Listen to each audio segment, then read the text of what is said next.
Assalamualaikum warahmatullahi wabarakatuh. Perkenalkan, nama saya Alfian Suryamatullah. Di sini saya akan mempresentasikan tugas individu UTS analisis multivariat dengan NPM 220120100330. Jadi saya sudah siapkan tabulasi datanya di Excel. Tabulasi ini perlu kita siapkan untuk dari data kuesioner kita. Penggunaan skala Richter di sini dari X1 sampai X5 yaitu sangat setuju dan sangat tidak setuju. Kita juga sudah menyiapkan SPSS-nya. Jadi mari kita langsung masukkan datanya ke SPSS. Caranya adalah X1 sampai X5 ini kita tulis secara langsung di variable view.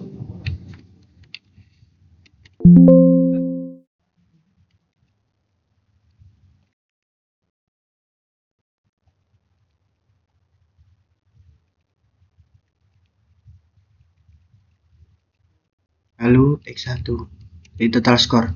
Nah, di sini kita untuk menamai sebuah variabel di X1 di sini, kita perlu masuk ke kolom label, yaitu persistive of views. Kita kopas saja. Nah, jadi mari kita lihat ke data view. Sudah terisi. Lalu jangan lupa kita kopas data kuesioner kita ke SPSS dengan cara di blok saja, lalu Ctrl C dan Ctrl V. Ctrl C, lalu Ctrl V. Jangan lupa untuk bagian total skornya, yaitu penjumlahan skala Richter dari variabel X1. Di 4 tambah 4 tambah 4 dari sini menjadi 20. Jangan lupa kita siapkan data ini juga. Lalu lakukan hal yang sama di selanjutnya. Balik ke variable view, kita lihat di sini virtual try on ada 4. Kita masukkan saja langsung.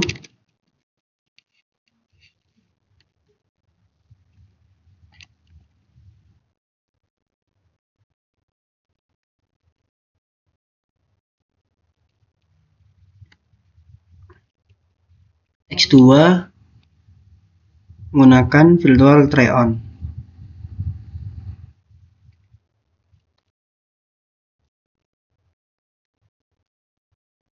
Lalu jangan lupa kita masukkan datanya dengan cara yang sama. Kita kopas data dari Excel kita, Ctrl C, pencet Ctrl View, Ctrl F. Jangan lupa total skornya juga di variabel X2.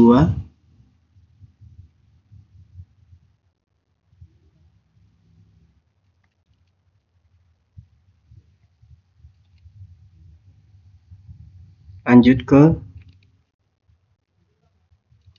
brain trust.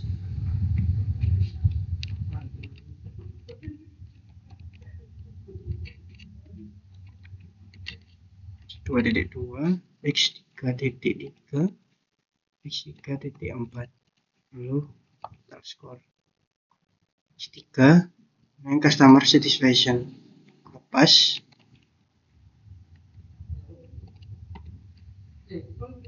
Jangan lupa kita kopas juga data dari variabel X3.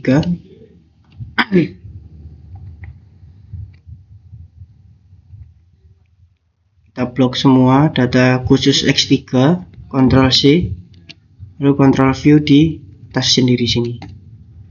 Jangan lupa total skornya juga, jangan sampai ketinggalan.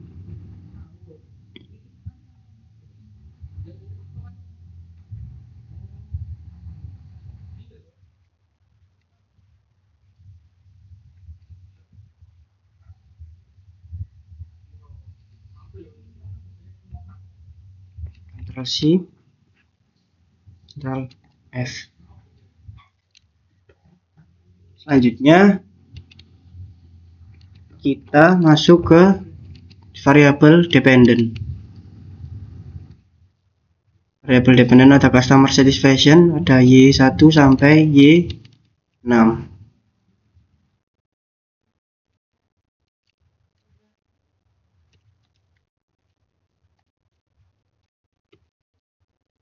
Y4, Y5, Y6, dan tata skor dari Y. Customer satisfaction. Oh maaf, ini tadi ada kesalahan. Sini brand trace ya. Bisa kita ubah, kita hapus saja.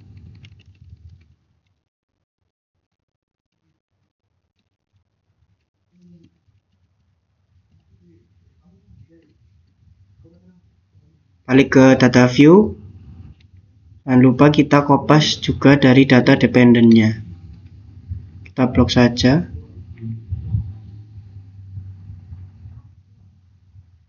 Ctrl C, pencet Ctrl V, dan total skornya di total skor variabel Y.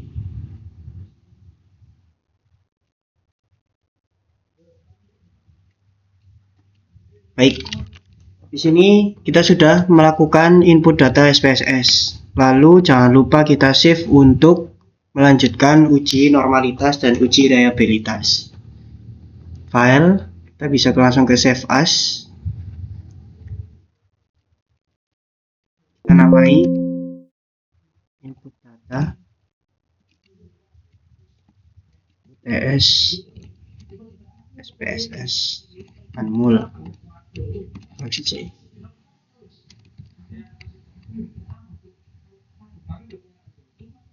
Baik, kita lanjutkan ke video selanjutnya.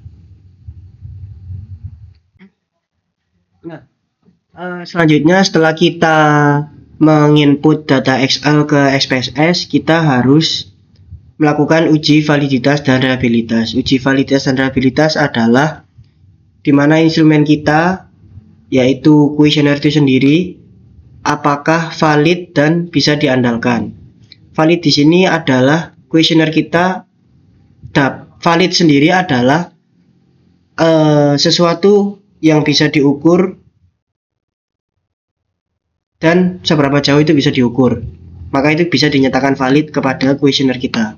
Lalu untuk keandalan sendiri di uji reliabilitas adalah sebuah kuesioner kita bisa kita gunakan di mana saja dan kapan saja. Jadi kita lanjut ke langsung caranya ke SPSS. Oh maaf, ini saya sudah input ya. Jadi caranya adalah analyze, correlate, bivariate. Kita keluarkan dulu. Kita masukkan satu semuanya ya, semuanya dari variabelnya ini, optionnya default, style juga preferred, tutil, dan versinya juga centang. Nah, bisa kita lihat di sini ada tabel correlation, yang berarti kita bisa lihat apakah berpengaruh sebuah item kuesioner tadi kita ini, perceived odds, pertanyaan-pertanyaan ini berpengaruh ke total score.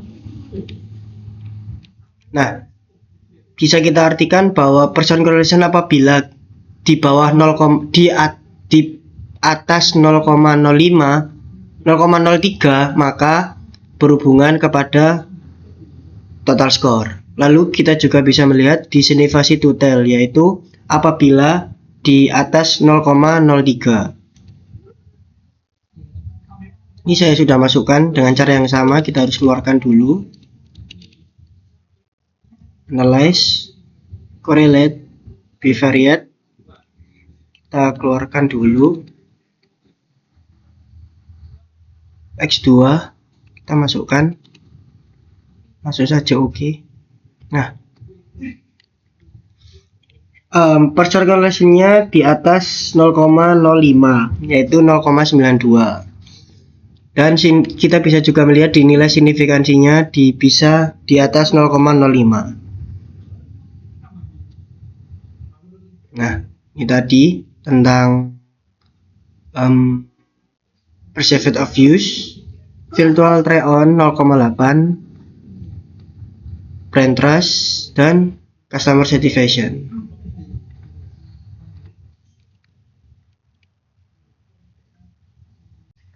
Nah, lalu untuk uji reliabilitasnya kita bisa gunakan cara di SPSS juga, yaitu kita kembali ke analyze, lalu di scale reliability analysis. Nah, untuk uji reliabilitas kita hanya cukup masukkan itemnya saja. Lalu kita namakan perceived is of use. Modelnya alpha. Maaf, hanya itemnya saja. Nah, seperti ini. Lalu oke. Kita bisa lihat di Cronbach alpha. Apabila Cronbach alpha-nya di atas 0,7, maka dikatakan reliable atau memiliki nilai Cronbach alpha yang tinggi. Jadi lolos uji reliabilitasnya. Oke, mari kita lanjut ke analisis regresi berganda.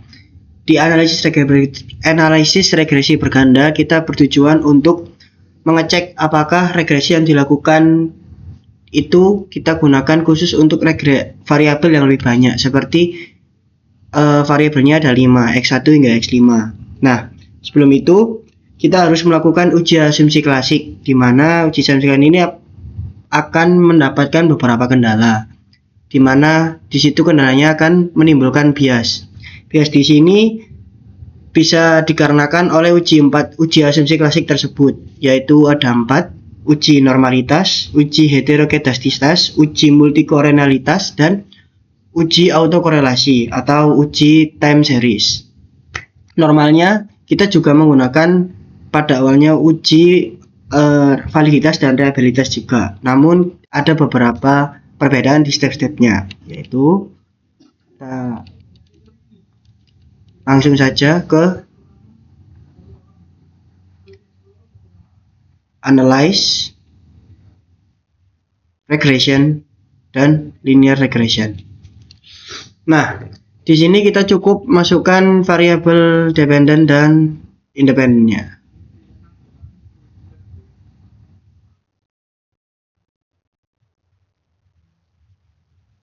Karena ada 3, maka customer satisfaction-nya masuk ke dependent. Nah, karena kita hanya akan melakukan uji asumsi klasik pada uji asumsi klasik di validitas, maka kita tidak melakukan beberapa perbedaan di sini.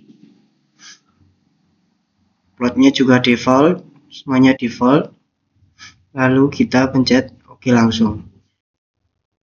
Nah, di sini kita bisa lihat model summary, di mana ada model R-square dan adjusted R-square. Karena satuannya kita sama, kita gunakan ke R-square-nya. R-square-nya jika nilainya R-square adalah 0,89, maka bisa diartikan bahwa sebanyak 0,89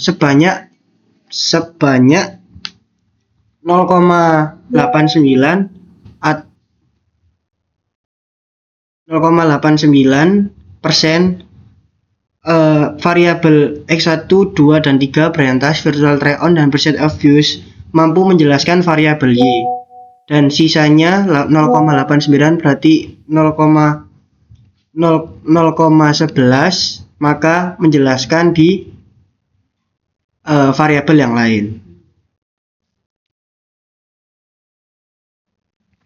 Nah, lalu kita lihat ke uji ANOVA, yaitu bisa kita lihat di signifikansinya dan di 0,00, yaitu di bawah 0,05, yang berarti secara parsial, T secara simultan, bahwa ketiga-tiga variabel ini dapat mempengaruhi secara langsung, secara bersamaan kepada variabel Y. Nah, seperti itu. Nah, selain itu kita juga bisa lihat kepada koefisien di tabel koefisien. Jika di tabel koefisien kita lihat di standar betanya, apakah ada dari ketiga variabel tersebut manakah yang paling tinggi untuk mempengaruhi variabel dependent Y, yang paling berpengaruh gitu. Jadi kita bisa lihat di sini percentage of use 0,336, visual try on 0,257 dan brain trust 0,769. Di sini bisa diartikan bahwa brain trust sangat mempengaruhi di customer satisfaction-nya. Oke teman-teman, selanjutnya kita akan melakukan uji normalitas dan heterogenitas menggunakan uji Coulomb law. Oke, kita ke analyze, regression, linear, dan seperti ini. Di sini ada yang berbeda yaitu plotnya, shift-nya.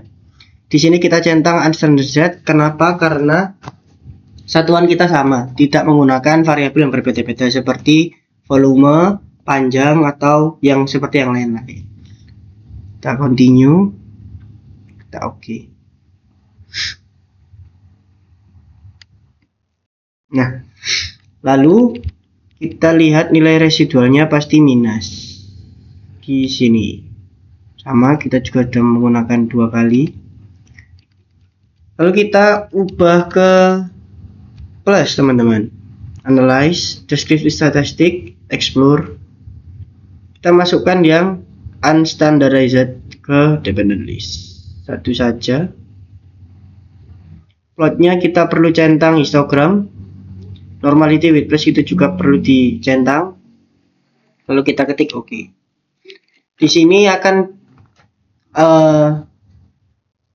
ditampilkan hasil dari tabelnya. Jika nilai Shapiro-Wilk dan Kolmogorov-Smirnov-nya lebih dari 0,05, maka distribusi datanya terdistribusi secara normal. Lalu kita lihat seperti lonceng dan scatter plotnya, nilai titik-titik dari ininya tidak melebihi atau tidak membentang dari garis, jadi berdekatan. Oke. Lalu lanjut kita ke uji heterogenitasnya. Heterogenitasnya kita ke transform, lalu compute variable. Nah, kita pencet Alt, ABS-nya kita naikin, naik, dan nilai residualnya dimasukkan.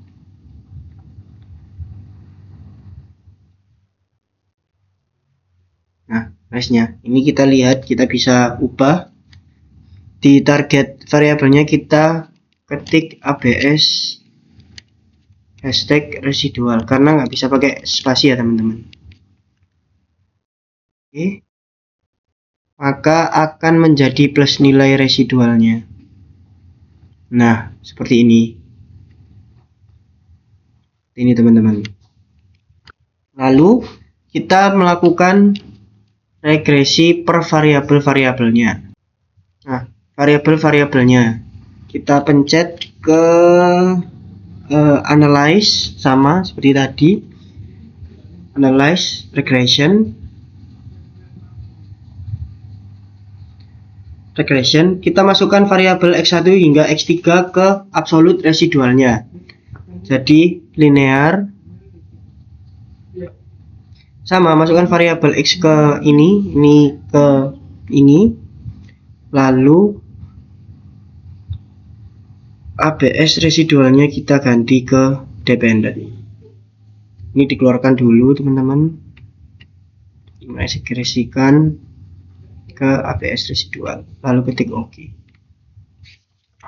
Setelah itu kita lihat di uji F atau uji ANOVA. ANOVA ini, jika nilai signifikansinya di atas 0,5, 0,05 yaitu di sini 0,528, maka kita lolos ke absolute residuan. Nah, di sini penelitian instrumen kita juga lolos ke uji heterogedasitasnya dengan cara uji Kolmogorov. Menurut saya itu sudah semua menjelaskan dari signifikansi dan hubungannya dengan data per data di uji SPSS, uji F, dan uji asumsi klasik. Apabila salah kata, wassalamualaikum. Apabila ada salah kata, mohon dimaafkan. Assalamualaikum warahmatullahi wabarakatuh.